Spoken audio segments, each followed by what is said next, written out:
Hello friends, welcome to Indira study. Indira study में आप सभी का स्वागत है। आज की क्लास में हम लोग पढ़ने वाले हैं पतले प्रिज्म द्वारा विचलन। तो चलिए देखते हैं कि पतले प्रिज्म द्वारा विचलन कैसे होता है और किस प्रकार से होता है। लेकिन उससे पहले सबसे पहले ये पढ़ते हैं कि पतला प्रिज्म किसे कहते हैं, ठीक ना। तो क्या पढ़ेंगे सबसे पहले, पतला प्रिज्म क्या होता है, पतला प्रिज्म किसे कहते हैं, सबसे पहले ये भी जानना जरूरी है, ठीक ना। तो ध्यान से सुनिएगा। ऐसा प्रिज्म जिसका प्रिज्म कोण 10 अंश से कम होता है। देखिए किसी किसी बुक्स में लिखा हुआ 10 अंश से कम होता है, कहीं कहीं लिखा हुआ है 5 अंश से कम होता है, ठीक ना। तो ऐसा प्रिज्म जिसका प्रिज्म कोण किससे कम, 10 अंश से कम होता है, उसे पतला प्रिज्म कहते हैं। उसे क्या कहते हैं, पतला प्रिज्म। ऐसे प्रिज्म क्या कहेंगे, ऐसे प्रिज्म जिसका प्रिज्म कोण क्या होता है, 10 अंश से कम होता है। ऐसे प्रिज्म जिनके प्रिज्म कोण 10 अंश से कम होते हैं उन्हें पतला प्रिज्म कहते हैं। किसी कोई दिक्कत है इसमें, सभी को समझ में आया। ऐसे प्रिज्म जिनका प्रिज्म कोण 10 अंश से कम होता है उसे पतला प्रिज्म कहते हैं। जैसे देखिए पतला प्रिज्म मतलब प्रिज्म कोण कितना, यानी ए का मान कितना हो, ए इज लेस देन 10 डिग्री ना, ठीक है। यानी जो ये आपका प्रिज्म था ऐसे, ठीक है, यही तो आपका था, ये ए, ये बी, ये सी, तो ये ए कोण था। तो कोण ए का मान कह रहा है, यदि कोण ए का मान 10 अंश से कम हो तो उसे पतला प्रिज्म कहते हैं। अच्छा देखिए, प्रिज्म के लिए जब जो प्रिज्म पतला नहीं था, प्रिज्म से जब अपवर्तन हुआ था तो अपवर्तनांक आपतन कोण और किसमें, क्रांतिक कोण में संबंध था, विचलन कोण में संबंध था। तो वो संबंध क्या था आपका, वो संबंध था n is equal to sine del m plus A upon 2 और अपान साइन ए अपान 2, यही तो था, ठीक है। तो जब प्रिज्म पतला हो ना, जब प्रिज्म पतला होता है ना, जब prism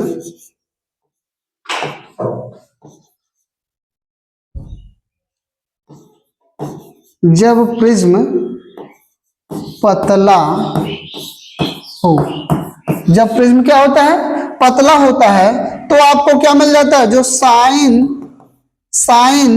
del M plus A upon 2 है ना, जो sign del M plus A upon 2 है वो किसके बराबर हो जाता है बेटा, ये हो जाता है del M plus A upon 2 के। यानी सीधी सी बात, प्रिज्म पतला हो तो साइन थीटा बराबर, साइन थीटा ये लगभग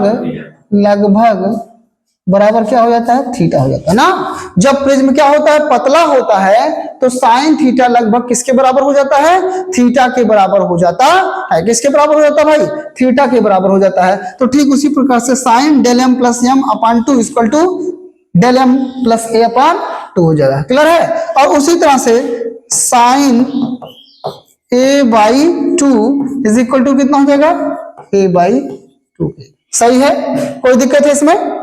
तब अगर ये जो आपका इक्वेशन था, तो इस इक्वेशन से आपको क्या मिल जाएगा, इस इक्वेशन से आपको मिल जाएगा कितना, कि n बराबर कितना आ जाएगा भाई, sign del M plus A upon 2 के जगह पे del M plus A upon 2 रख सकते हैं। इतना del M plus A upon 2, सही है, बटे साइन ए बाई 2 की जगह पे ए बाई 2, साइन ए बाई 2 की जगह पे केवल कितना, ए बाई 2 रख सकते हैं, तो ए बाई 2 रख दिए, ठीक है। अब देखिए 2 से 2 निपट जाएगा, 2 से 2 क्या हो गया, निपट गया। अब देखिए ये कितना हो जाएगा, तो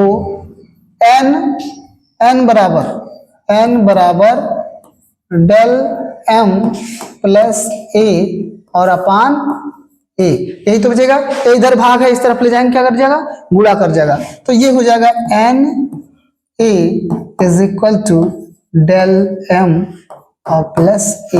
अब डेल एम का वैल्यू निकालना है, विचलन कोण का मान निकालना है, तो ये ए इधर प्लस है, इस तरफ आएगा तो क्या हो जाएगा, माइनस हो जाएगा। तो यहां से आपका क्या हो जाएगा, N A minus A is equal to del M ना।